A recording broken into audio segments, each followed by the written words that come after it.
This is Paul from Aeons Abyss, and you are listening to Mac Massacre on Straight to the Core podcast.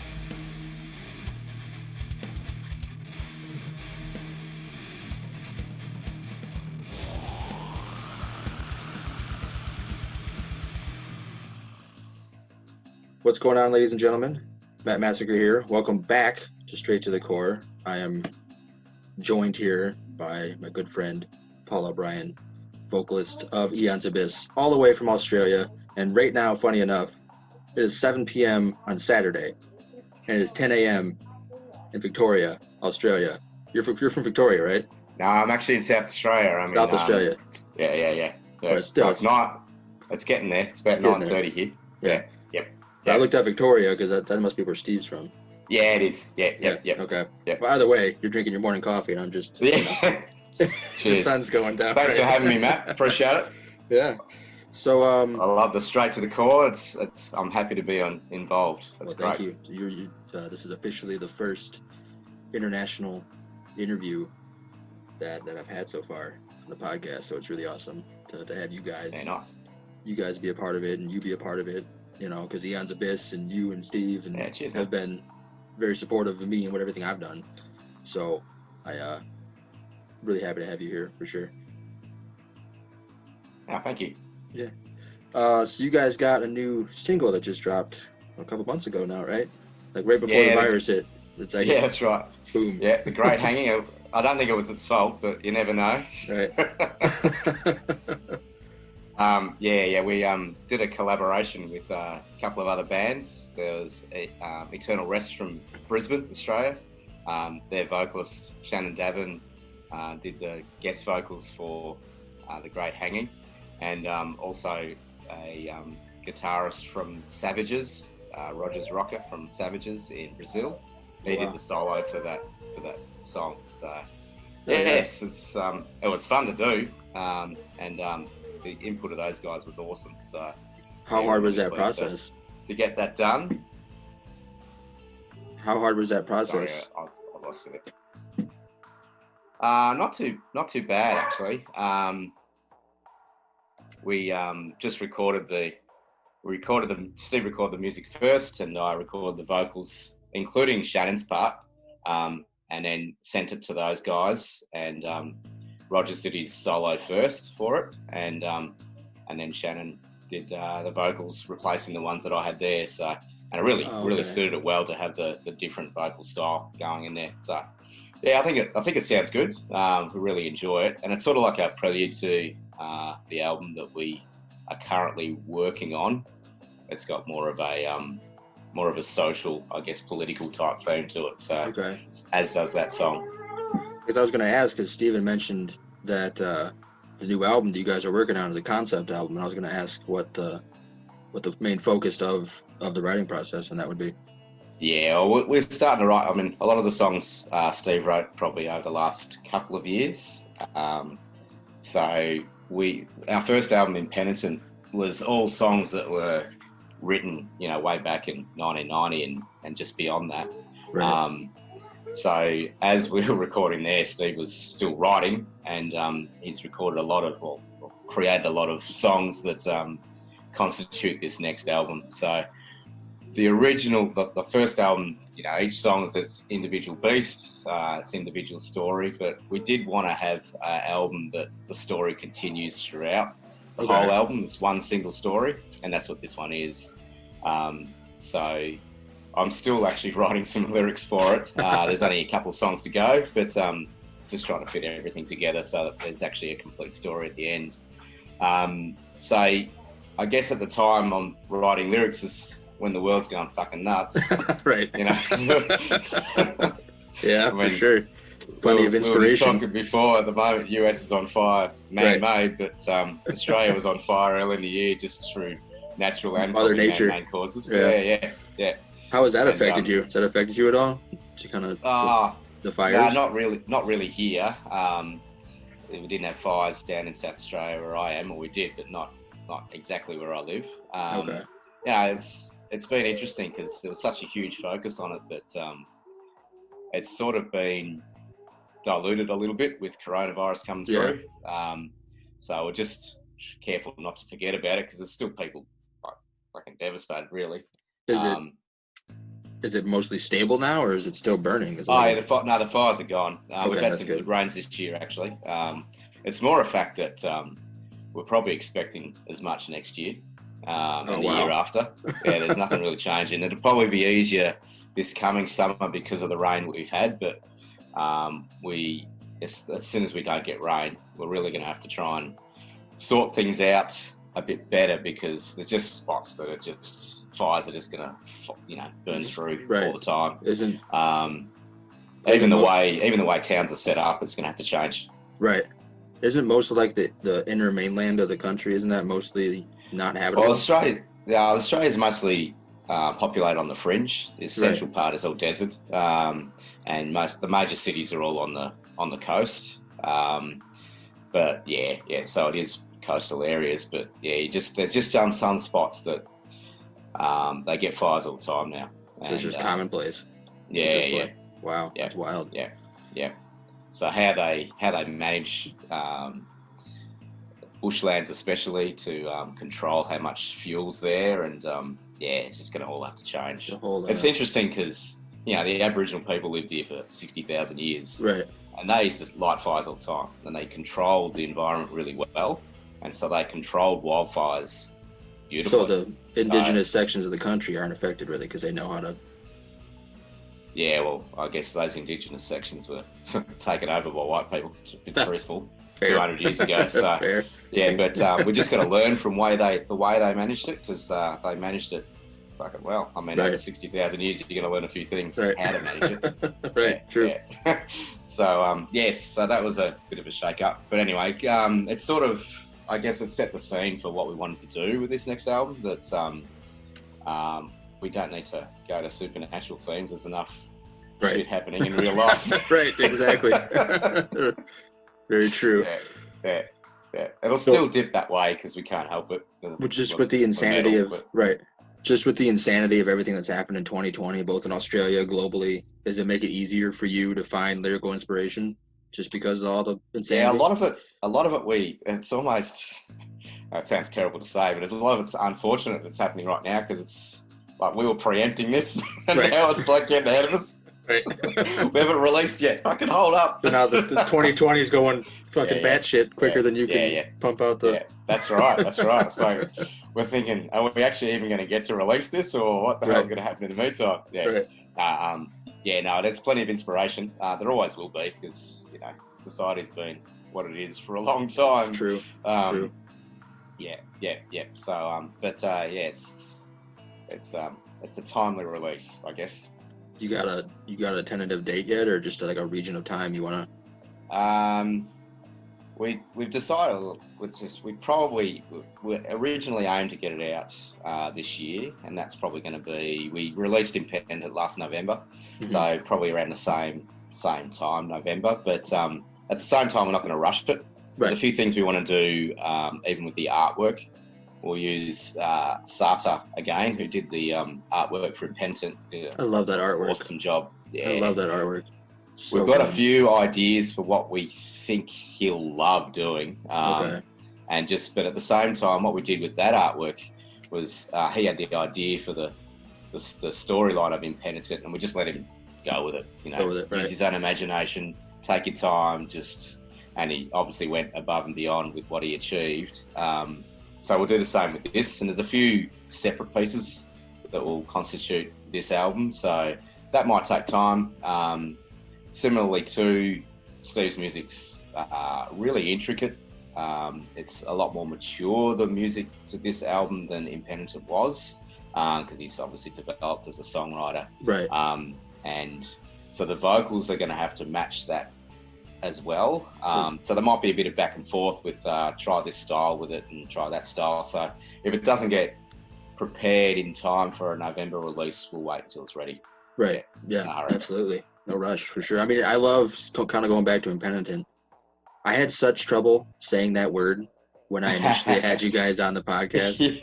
Like I stumbled over it like 9 different times, and it's in the episode. I'm just like, Impenitent? It's like that episode from Finding Nemo when he's trying to say "see an enemy," and I couldn't say "impenitent." Like I It finally makes got it all the down. more memorable, man. Makes it all the more memorable. But because Steven sent me you guys' album, like the physical. Yeah, nice. And I was very honored by that. I mean, it blew my mind, you know, little old me from Illinois in the States, and I got these friends from Australia sending me their limited run disc. I was like, wow, that's insane. But I was looking at the album cover, you know, as I was holding it, just in amazement, and then I found myself getting lost in the art. Yeah. You know, Yeah.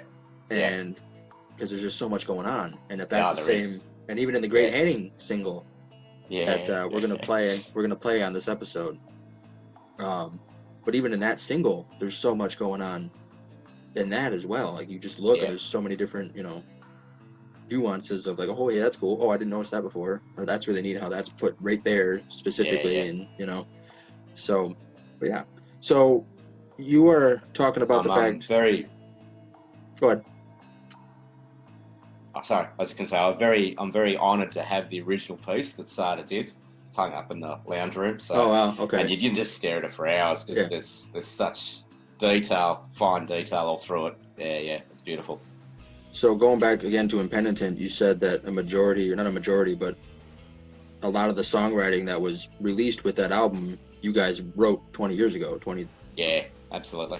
So is that what you mean when you're saying with the new album?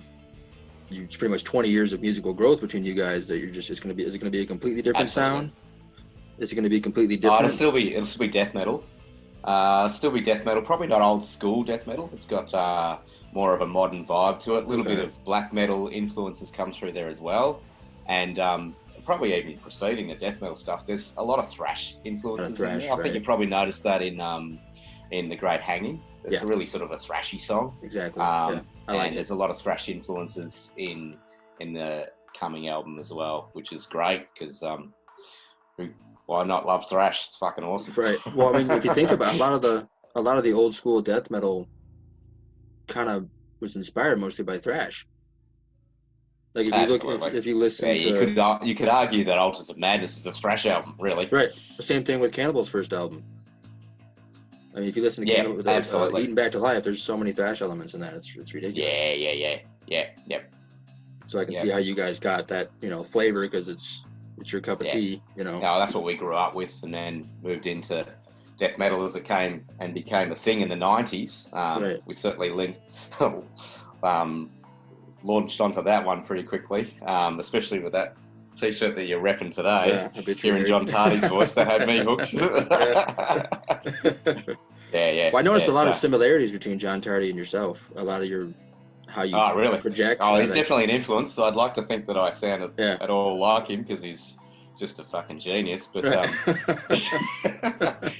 definitely an influence. Definitely a major influence. Definitely hear there's certain I can't think of a word to describe it, but when you listen to certain Aeons Abyss tunes, you can hear just the inflection or just a little. I think the way he almost rolls his high voice rolls around. It almost sounds like a wildcat or something. Yeah. I tend to do that too with the high voice, and that's definitely from him. Kind of, he elongates the tail end of the vocal line. and then the vocal sound sort of comes around on itself a little bit. That's certainly an influence, and it's one that I've taken. And, sorry, John, but take it as an homage. Right. So did the late 80s, early 90s death metal, like the Tampa, Florida death metal scene, did that really attach to you guys growing up? Absolutely. Yeah. It was interesting in Australia because such things have changed.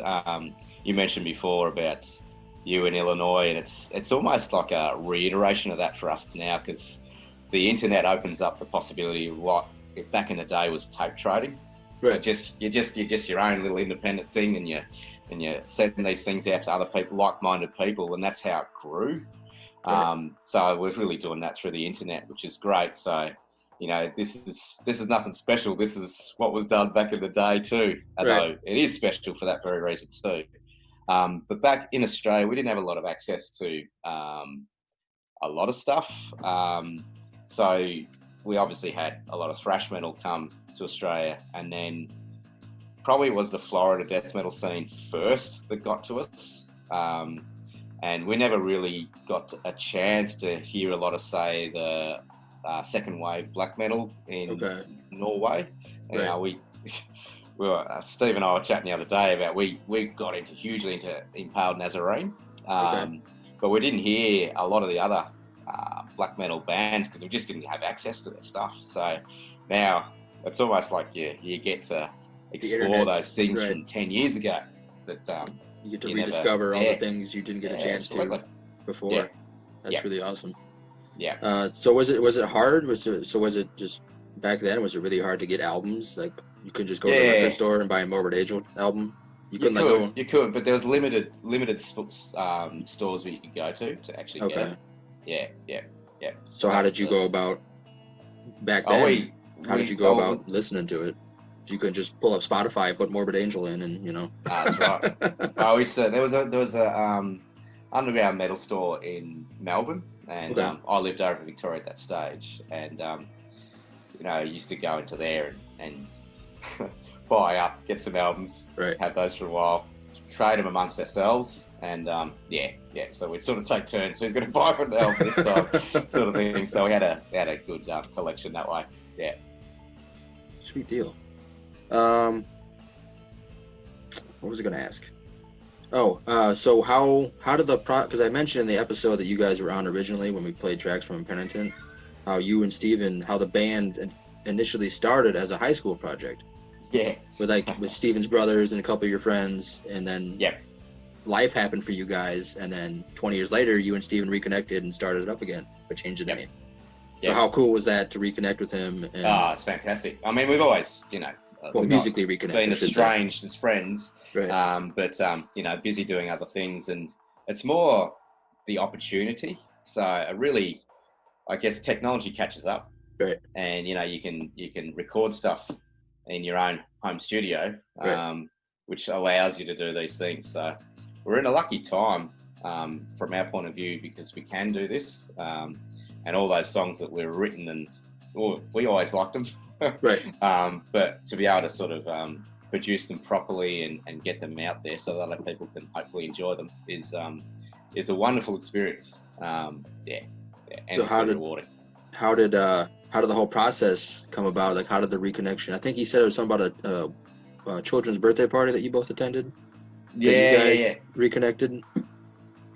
Yeah, it would have been. Yeah, I can't remember the details to be truthful, so I don't want to make something up. I'm sure he's right if he says that, but probably the where it really got kickstarted was I was at work and he rang me and said, "Oh, look, I'm going to record the songs." I think he'd one of his mates is a guitarist in a band called Baby Animals. Okay. And through there he was at a party and caught up with a producer. Guy's got his own home studio, and he said, "Oh, look, I'm going to record some of the songs on there. Are you interested in coming and recording some vocals?" So I said, "Yeah, should you?" Right. I'll just get my plane ticket. Right. So he did that, and a lot of the lyrics I'd lost. So I rewrote a lot of lyrics because I couldn't remember them. Right. And it was probably good to update them anyway, because I wrote them when I was 18, 19, so they just need a little bit more in hindsight. And went over there and recorded "Love Letters to the Dead" was the first one recorded in that studio. And in doing so, Steve picked up, this is the equipment you need, and this is how you can do it. And he was always more interested in actually having the freedom to do it at his own pace and do it himself. So he kitted up and started doing it himself. And it was really, I must admit, the first of the death metal songs. So we did the EP, Pity Eloquence, which is a lot of our really early stuff, and it really is more thrashy. But the first death metal song he actually recorded was Discorporated. And to hear it, it's like, holy shit, this is actually how you had it pictured in your head all those years ago. Because the quality of the equipment we had it didn't come out like that. Right. Right. So to finally hear it well produced, it's like, Right. fuck, this is shit. That was going to be my next question. Like, how wild was it for you to rediscover this music that you wrote, 20 years ago? Yeah, it was really good. It was really good. To be able to finally have that released and put out there. And it took a little while, I must admit, because I hadn't sung death metal for 25 years. Right. So it took a little while to get my voice back into its groove, I guess. But yeah, it was a fun experience to do so, and nice to keep going with it, for sure. Very cool. Very cool. I just find, because like my fiance, her dad was in a band in high school, and it wasn't death metal. It was like a hard rock, like classic rock kind of sounding band from like the 70s, like the late 70s, early 80s, that kind of style. And he was in a band like that, and it's kind of the same scenario that you and Steven had, the kind of the same path. So I found it really cool that it can happen. If it can happen to her dad, it can happen to anybody.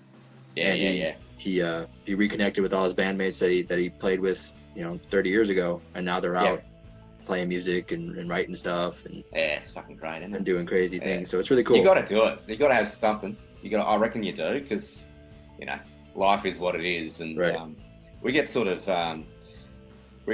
trapped into doing whatever it is we're doing for a job, and it's often quite limited in its scope because the world's specialised. Everyone's an expert at the particular thing they do, but you don't get a chance to cross over and try different stuff. So if you've got an outlet where you can just explore and do random shit, it's for your own benefit, really. Right. And if other people enjoy it, all the better. Exactly. Brain fart.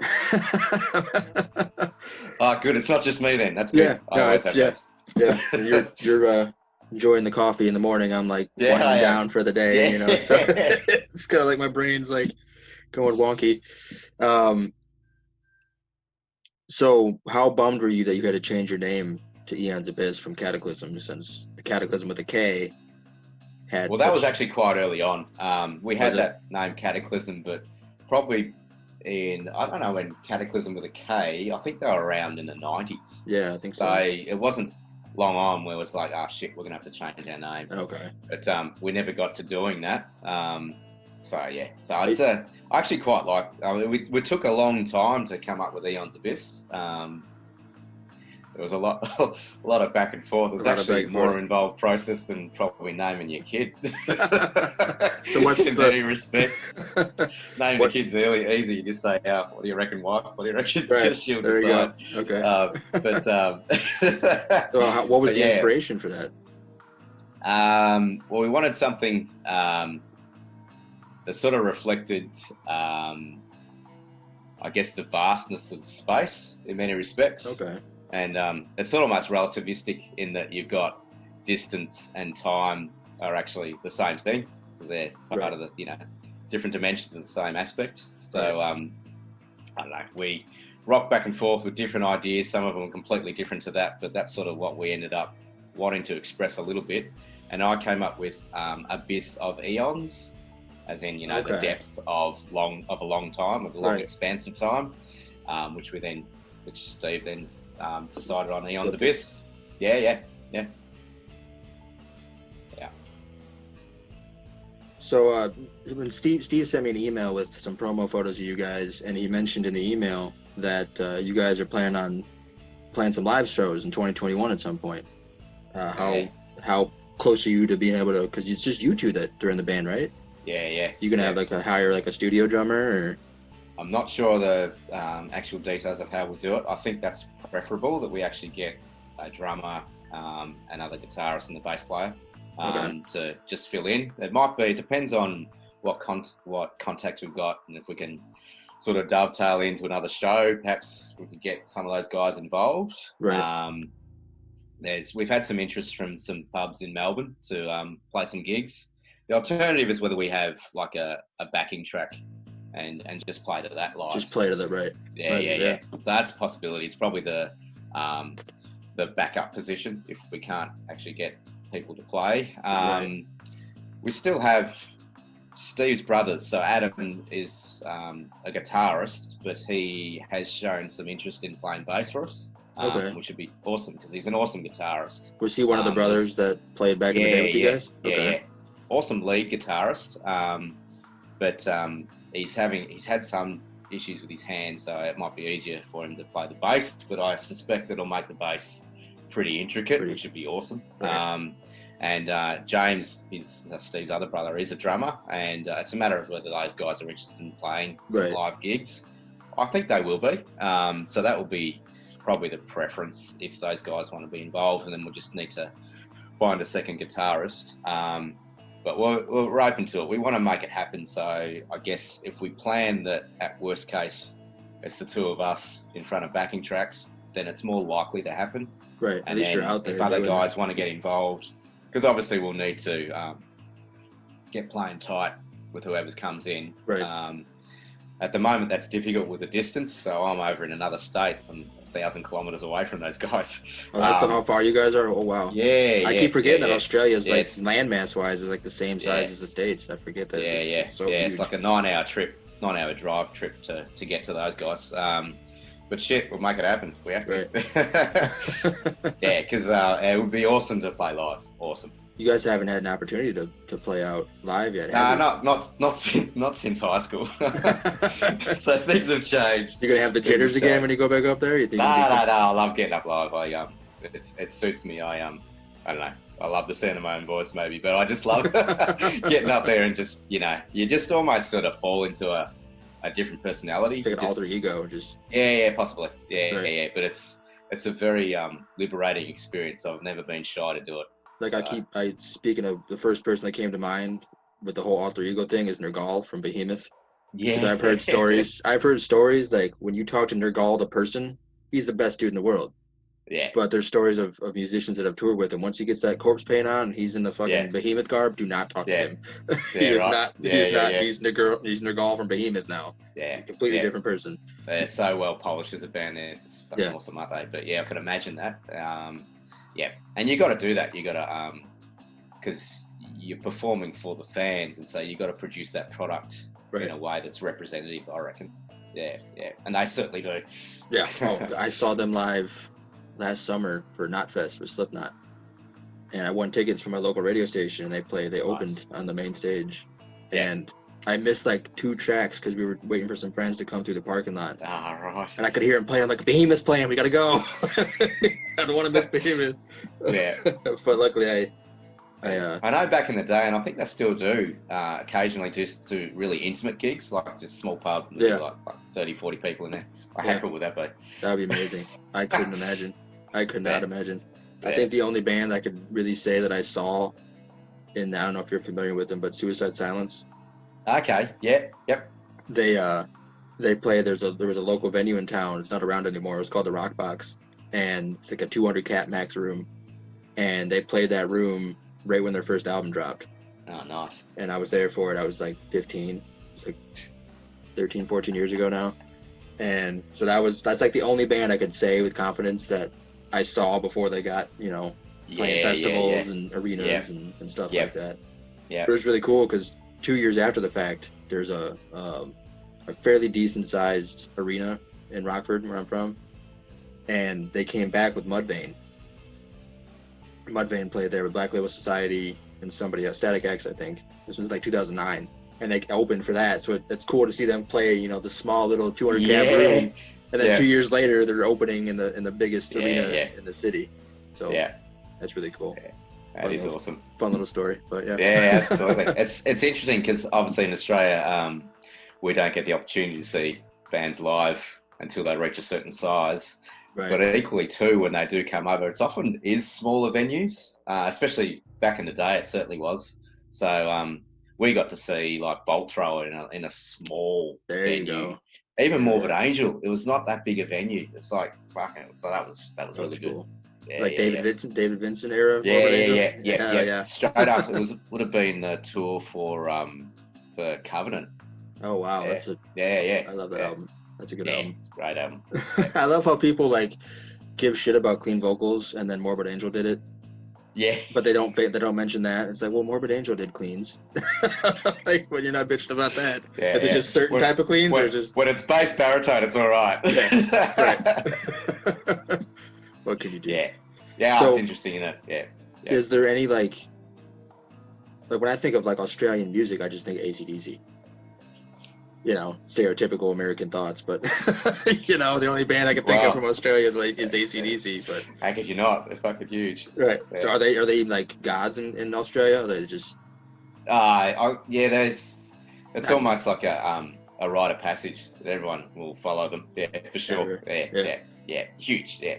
It's massive. Yeah. So like, is there any like what are some big bands from Australia that you wouldn't think Americans would know about? So I know like Murders from Australia. Sorry. So I know Die Hard is Murders from Australia. Yeah, I believe so. There's a couple other ones that I know of, but I know there's not. I feel like there should be more coming out of Australia since there's such an like talking to you guys, and I did stuff with Eternal Rest on a previous episode of the podcast, and just communicate with both of you guys. I feel like the metal scene in Australia is massive, but I don't ever hear about it, which is weird because I feel like it should be more prominent in like global society, I guess. Yeah, I guess so. I'm probably not the one to ask. I don't know many. Don't know many of them, to be truthful. No. Okay. Well. Nah. That's interesting because like you live in your own little bubble, right? And you just listen to whatever. And I actually don't even have any consideration of this band is from here or from there. You just know you like it. It probably would be. Yeah, exactly. And I couldn't tell you where anyone's from. But that's probably where the gigging thing, and that's what we've never really done, would change that, because you would form those relationships with other bands as you're touring and sort of gigging with them. So we've not done that, so I can't answer your question. No. To be truthful. Yeah. Is there any so when you guys do start to play out and build a following of live, you know, fans and stuff, is there any Australian venues, like iconic venues in the country, that is on your bucket list to play? Yes, absolutely. There's a spot in on, I'm just trying to think of the name of the street. Sorry, I've been away there for a little while and my mind's turned to mush. No, I get it. In Melbourne itself, where we saw Obituary earlier this year at that venue, and I've actually played there for a uni band there once, and it's just weird to have been on the same stage that John Tardy was. So yeah, in there it'd be good. What about like international venues? If you ever got to a point where you could leave Australia and play out of the country, what's the one dream venue you would play at? I'm a little bit different in that I would like that early Behemoth stuff, and I think what they do now, I'd love doing just small gigs. Just small little. Yeah. All right. Yeah.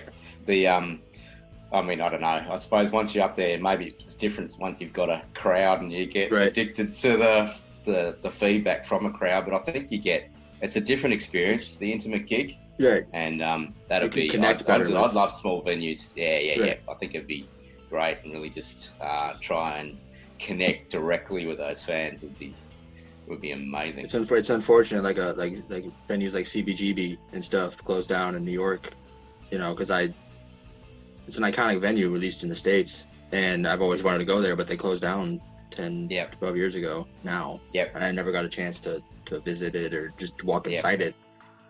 But, and it's interesting too. Yeah, I hear what you're saying, but it's interesting too. Like even mentioning earlier that you've got now, in the present circumstances, you got bands that play in their backyard and stuff. That's the whole thing, isn't it? Like it's not a place of worship. It's what you're actually getting out of it there. You create your own experience to wherever, and I think that's portable. You can go wherever it needs to. It's really weird. It's a weird time to be in with the way 2020's kind of flipped everything upside down.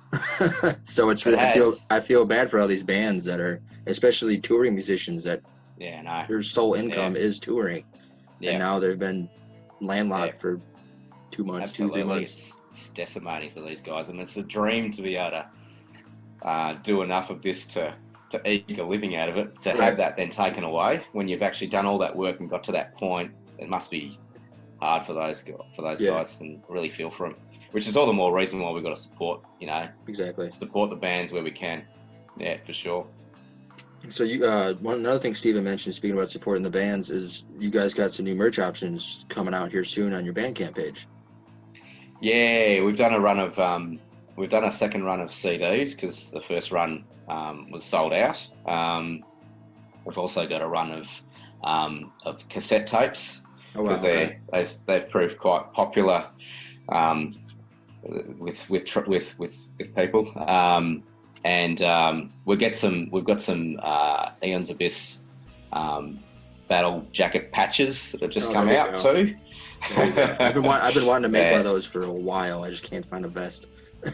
yeah, absolutely. They're cool, aren't they? It's such a cool idea because you get to just accumulate these things over years, and the history from there. It's almost like venues, isn't it? You just remember, there's patches from here, and I wore this here. So has its own life, really. Yeah, I've been wanting to do one. I've been wanting to make one since high school, and that was 11 years ago, and I still haven't. haven't had an opportunity. Never too late, man. Yeah, that's our message to the world, mate. It's never too late. Never too late. If you still feel inclined, just fucking do it. Oh yeah. But so what else do you got coming up? The patch, some cassettes, a second run of Impenitent albums or CDs, I should say. Yep. When we do the next album, we're going to do a run of vinyl. Oh wow, okay. And probably with that, we probably do a Impenitent run of vinyl, but we're just sort of waiting and seeing on that for now. Only because we've got some plans in terms of the mastering for the next album, but that's just going to take some expense to do. So we want to not sort of dip into the funds too much on merchandise for stuff that needs to go to that next album. Make sure the album's solid before you... Yeah, exactly. Yeah, you want to do it in a proper way. That includes the artwork too, to be able to get that done properly through Starter. So, so that's the merch as I understand it. There's always... we'll look at getting some more T-shirts. Have had a limited run of T-shirts, but we'll get some more of those. But stay tuned on the Bandcamp site. Yeah. It's eonsabyss.bandcamp.com, right? That's right. Yeah. Okay, cool. I remembered. Well done. My brain's working now. Shoot. / Impenitent. That's cute. It's a second. I love the shirt that you're wearing in the promo photos that Steven sent me with the Aeons Abyss on the sleeve. Yeah. The long sleeve. I got a really cool thing for long sleeves. I don't know why. I just love wearing long sleeves. And I saw that. I'm like, that's a badass shirt. It came out well. The writing of the name on the side. Yeah, it's sort of like some sort of tribal tattoo or something. Right. Yeah, it looks pretty cool. I like it. Yeah. It's my favorite shirt. It's your favorite shirt? One of your favorite shirts? Probably at the moment. One of. So speaking of shirt, do you have any like old school tour shirts from like the 90s and... Yeah, I've got a Carcass one from when they came over in when was that? 94 it might have been. For the Heartwork tour. Oh wow, okay. That's awesome. Signed by the guys too, which is really cool. I've got actually a Megadeth t-shirt still kicking along. It's actually fairly faded and starting to tear up a little bit from their 91 tour after Rust in Peace. Wow, that's awesome. World tour there. Yeah. So what else? Bolt Thrower 1 from when they came over. I've never seen Bolt Thrower. It's a bucket list. Haven't you? I've never seen Bolt Thrower. Yeah. That was a cool show. Fucking great show. Actually, probably one of the best shows I've ever been to. Yeah, they were really good. So those are the three. I had a whole heap of shirts. I got a whole. My fiance hates it. I got 2 Rubbermaid bins filled with band shirts that I don't know where to put. And she's like, "Put your shirts somewhere." I'm like, "I don't know where to put them." You just moved. We just moved. I'm like, I'm not gonna get rid of them. They're tour shirts. Yeah. I'm not gonna get rid of them. Yeah. When I was at uni, I lived on campus for a little bit, and I got back and there were a whole heap of shirts that were gone. It's like, where'd they go? What the? where the fuck? Yeah. So you gotta keep an eye on those things because they can disappear. They just disappear, right? Yeah. Because like I have, like, speaking of tour shirts and Suicide Silence, the vocalist passed away about 8 years ago in a motorcycle accident. And I met him, and he signed one of my shirts. And I'm like, Oh, wow. yeah. And I got a ticket stub, and when they played the arena in town, I got the ticket stub signed by him. And I got to meet him. He's a really cool dude, and he tragically passed away. And like that shirt means a lot to me just because, he signed it, and I got to meet him at that moment. I was wearing the shirt, and he signed it right on my chest. The whole band did, but he's on there. Yeah. And so it's just like the tour shirts. I mean, I feel like the metal community, speaking of tour shirts, it's the only community we can be walking through a department store and see some dude wearing a Slayer tee, and you're like, hey, you're cool. Yeah, I like you. Yeah. Straight away, I got something to talk about. Right. Actually, too much to talk about. You Too can much. sit there for 2 hours. Right. Yeah.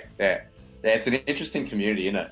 Because just like-minded people, and always really receptive. It's always really friendly banter that you have.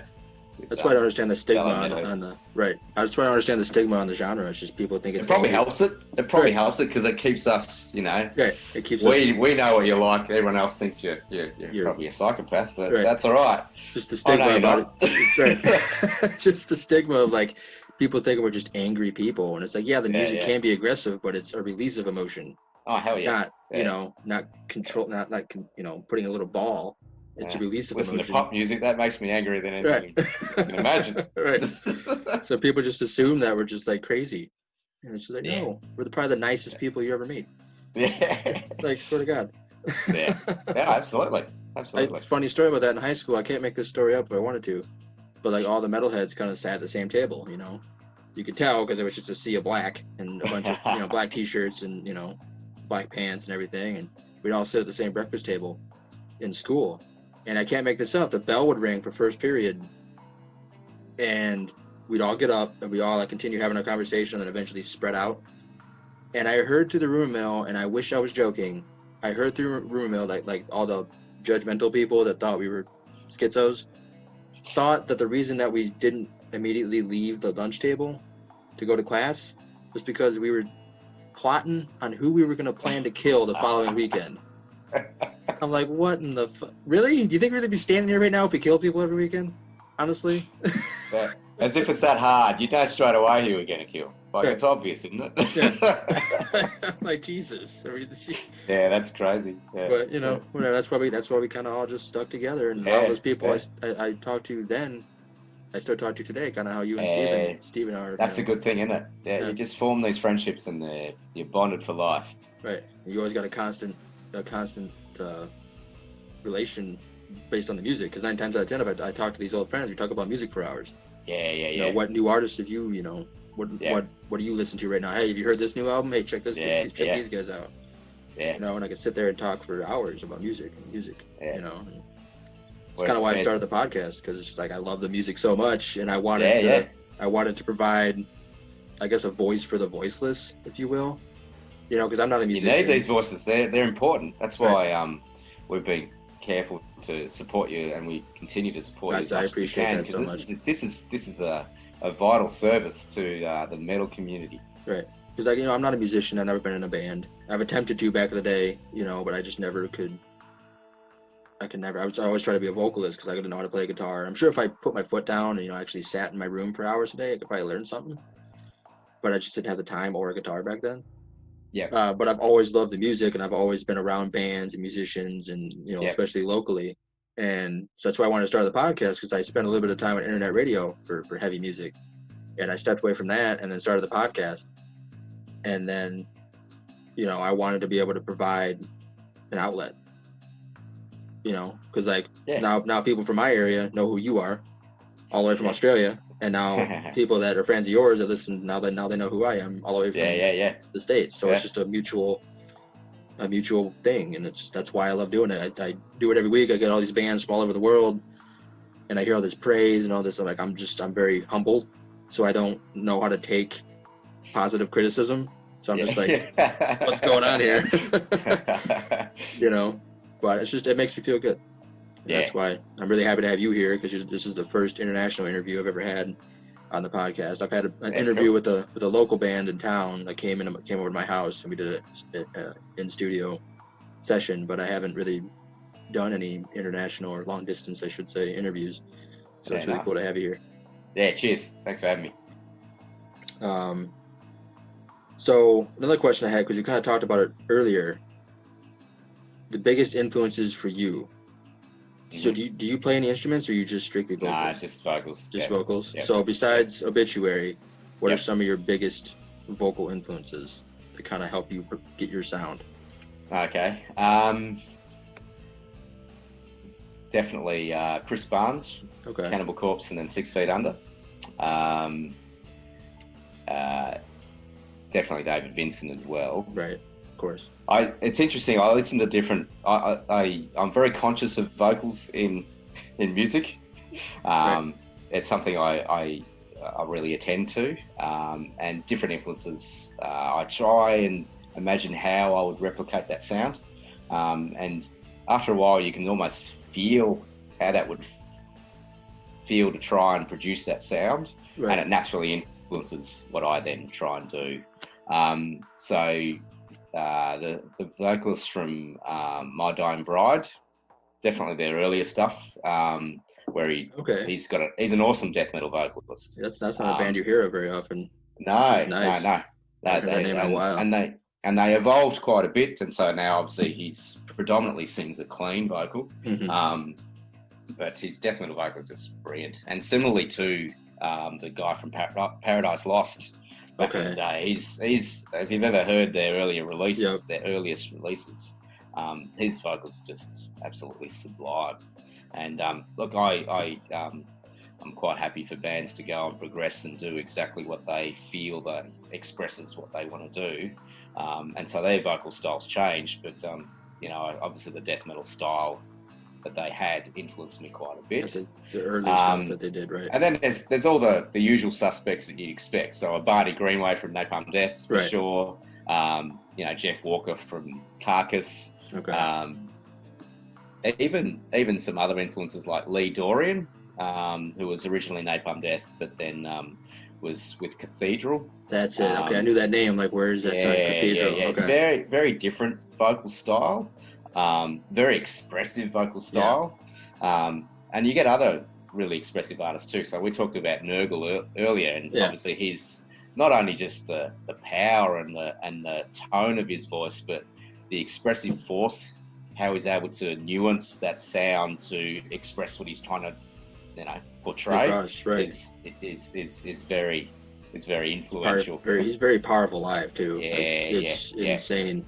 It's when you think about Behemoth, it's just like they started as a black metal band and then progressed to like the black and death metal that they are today. And just like you can, if you listen to the older albums and then listen to like some of the newer stuff, you can hear the differences in where he began to where he is now. Yeah, absolutely. And I think that progression is important as well as natural, really. Right. A lot of the black metal vocalists, there are some brilliant black metal vocalists. They even going way back to the Mayhem days and Dead. The original, What a story that was, huh? Jesus. Yeah. But I know. Yeah, and iconic just for the story itself. Just the story. The quality of his vocals. Yeah. It's just amazing. Yeah. So at the moment, I'm quite obsessed with Marduk. The vocalist in there. He has such a power in that high voice, and yet is very melodic as well. It's quite amazing the combination that they achieve. Yeah. So and the vocalist from a band called Resurrection, who were around in the 90s and then just sort of disappeared. I don't think I've ever. That's probably why I haven't heard of him. I mean, I'm sure if I looked him up. Yeah, I'll have to look him up, for sure. But a very unique vocal style. The second album sounded a little bit more Obituary style. Okay. But certainly the first album. I guess I'm attracted to unique vocal styles. So he certainly had one. But I'm missing, no doubt, absolute legends who should be acknowledged. But on the spot, My brain is like, spot. oh my god, think of that name, but I can't. You can't. So you're more of a fan of like you still like just like the straight up low tone of like Glenn Benton from Deicide. There's one I missed. What a genius. Right. Yeah. So you got different influences that you kind of melded together, because I mentioned earlier how like your vocals remind me a lot of Obituaries, and just the way you like elongate the outros to your verses or choruses, or I don't know the terminology. Yeah, neither do I. Yeah, we'll make our own. It's good. Right. Yeah. But I mean, so I can definitely hear the different all the musicians that you just mentioned, all the vocalists that you mentioned. I can definitely hear, and if nobody's heard Impenitent yet, or well, you'll hear The Great Hanging on the episode, but when they listen to that, they'll hear it. But if the listeners that are listening to this interview right now, go back and check out Impenitent, because you'll definitely hear the vocal differences that Paul has. That's really cool to hear. I sort of like to think, and like I respect bands who, bands can do whatever they want, so I respect what they do. It's interesting that we are very possessive of bands, and that's just part of what we naturally do as people. Right. And then we sort of like, if a band comes out with a new album, we're thinking, okay, it's got to sort of match the last album, but yet be different. So it's an impossibility. It's an impossible brief that we put. Not everybody's going to be happy. And then when they change their style, we get offended. But I'm happy for bands to do whatever they need to do to express themselves. But my personal opinion is that I think the death metal style, I don't think it needs clean vocals. No. I think it has an expressive power, just varying tone and varying expressive force to articulate whatever we want to do. So that's what I try and do. I'll change it now and do some clean vocals, and you go, what a fucking wanker. But till that time, that's the intention. And so I don't say, oh shit, I must make this sound like Chris Barnes or whatever. Right. It's just that as I think, oh, well, this needs a low tone, and it's naturally the voice probably that comes to my head. And I don't think I express it anywhere like those guys would do. I mean, obviously the physiology of my throat's different. Right. And so I'm happy to try, knowing that the outcome should sound different. Should sound right. It's not going to sound like Chris Barnes. It's going to sound like... No, exactly. It's going to sound like you. It's going to be your style. Yeah. Influenced by him. Picking up on what I think it feels like to try and sing like him, to try and create that sound, I guess. Right. But indirectly, you're creating your own sound influenced by the vocals. It'd be nice ultimately, and it's probably just shows where I'm at in terms of the vocals, to have my own style where it's like, okay, well, I can't help but sing like this. Right. It's your goal to be like, hey, you kind of sound like Paul O'Brien. Yeah. That's definitely Paul. Not that's Paul sounding like invented. Right. Yeah. But if I do happen to sound like you said, like John Tardy or there's definitely like just little nuances of just certain with that, because certain things. I'm just like that's Obituary. Yeah, and that'll inevitably happen because they're so influential on the scene. For sure. We feel like we're part of that. So I've seen them live once, but I missed their set. They were playing, but the set times got mixed up, or the way it was advertised. I thought they were going on at one time, and I went there making sure I was there on time to see Obituary, and they just ended. Yeah, right. No. Yeah. Oh, so I'm like, I missed Obituary. You gotta be kidding. I haven't had an opportunity to see him since. I'm like, God damn. Well, they came to Australia in January and did Cause of Death, the whole album. The whole album. Yeah, and some. Oh wow. Yeah. So and some other songs as well, and it was just fucking heaven. Does it sound like exactly like the record these years later? And they're so tight as a band. That's awesome. And it's just and they can play with the timing too, so the slow bits down and just really just linger on it, and it's just it was a thing of beauty. That's awesome. I speaking of like vocalists, Chris Barnes, I got to meet him once. Yeah, right. It was like 9 years ago. There's a tour during the summer called Summer Slaughter Tour in the States, and 6 Feet Under played that tour in 2011. And the headlining band I wasn't a big fan of. So, but the people I went with were. So I stepped outside. Yep. I quit smoking. I'd been 3 years smoke free, but I smoked back then. And so I went out for a cigarette to wait for the headlining band to finish up, and then they'd come out. And the person I was with, we were sitting on the front porch, or like the front steps of the venue, and the tour buses were all in the front parking lot. And the friend I was with, she's like, "Hey, isn't that dude with the dreads from that one band?" She was just there to have fun. She didn't know the bands. Yeah. And I look up, I'm like, "You mean Chris Barnes?" She's like, yeah, him, if that's the guy. I'm like, I look up and I'm like, holy shit, that's Chris Barnes. So I walked up and I knew you can't miss him. He's got dreads down to his ass, you know? Yeah. So I walk up and I shake his hand. I'm like, hey, my name's Matt. I just want to shake your hand and meet you. And he's like, hey, dude, how you doing? I literally had a 45-minute conversation with him. Oh, really? About That's nothing. Awesome. I just talked to Chris Barnes about absolutely. He was probably baked off his ass because he's a big 420, positive person. So he was the nicest dude I ever met. His voice, like his speaking voice versus his growling voice, is so timid compared. Yeah, really. to he's so soft spoken, and right. it's really cool. And then that whole process was crazy because you ever heard of the band Whitechapel? Yeah.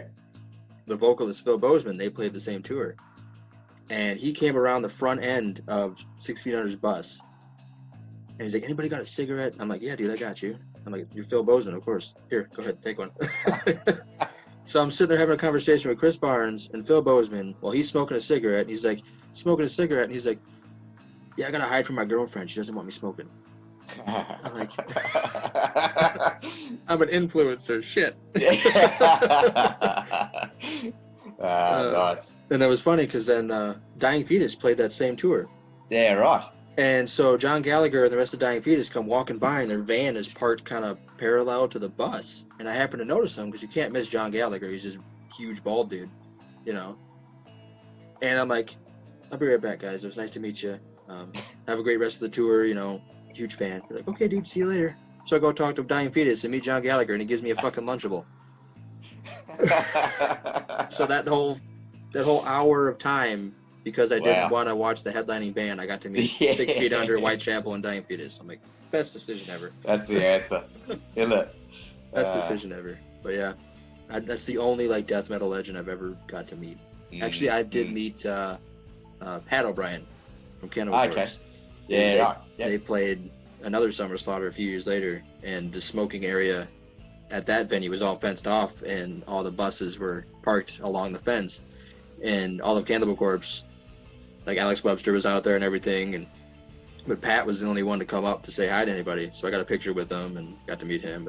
Other than death metal legends, that's really the only two I got to meet, which is still crazy to think about. Yeah, absolutely.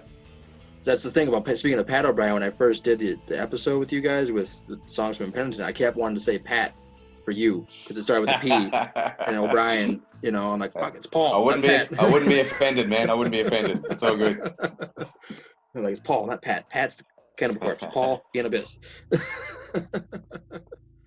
So do you guys, speaking of O'Brien, do people that don't know you often think that you're related, you and Steven? Yeah, especially because his brothers are involved with us in the band that they assume are all brothers at times. Yeah. Till they meet us and they think, well, you look nothing like. So. You're obviously not brothers. You just have the same brother from another mother. Right. Yeah. That's cool.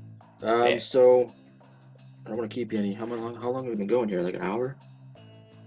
Probably. Give or take. Time flies when you're having fun. Right. I don't want to keep you too long, but thank you for taking the time on your Sunday morning with your coffee to be here with me. You're welcome.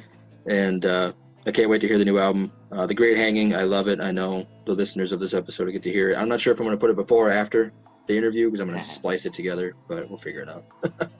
Also, I want to say, before I end, I want to say thank you for the intro that you guys made me for the podcast. And I'll play it in the beginning of this, so they'll hear it during this episode. But when you guys sent me that, the virus hit, I had to move, I was worried about my job. So I put the podcast on pause, and this will be the first episode back. Yep. So I haven't had an opportunity to play it yet. So this will be the first time, ironically, first time that I'll get to play it, and you're the guest on the episode. So that's really cool. So Great. You're the one growling. Thanks for having me, Matt. Yeah. I really appreciate it. I appreciate all you do. You know, as independent bands, we rely on this sort of support, and we really, really appreciate it. Well, Thanks, you. mate. So we'll definitely have to do a part 2 with Steven and try to pick his brain a bit. Yeah, for sure. He's an encyclopedia of metal, Steve. So make sure and do it. It'll be well worth it. Okay. Well, thanks. I appreciate your time, Paul. All right. Cheers, Matt. Thank you, and good luck with it all. Thank you. Cheers, buddy. Bye-bye.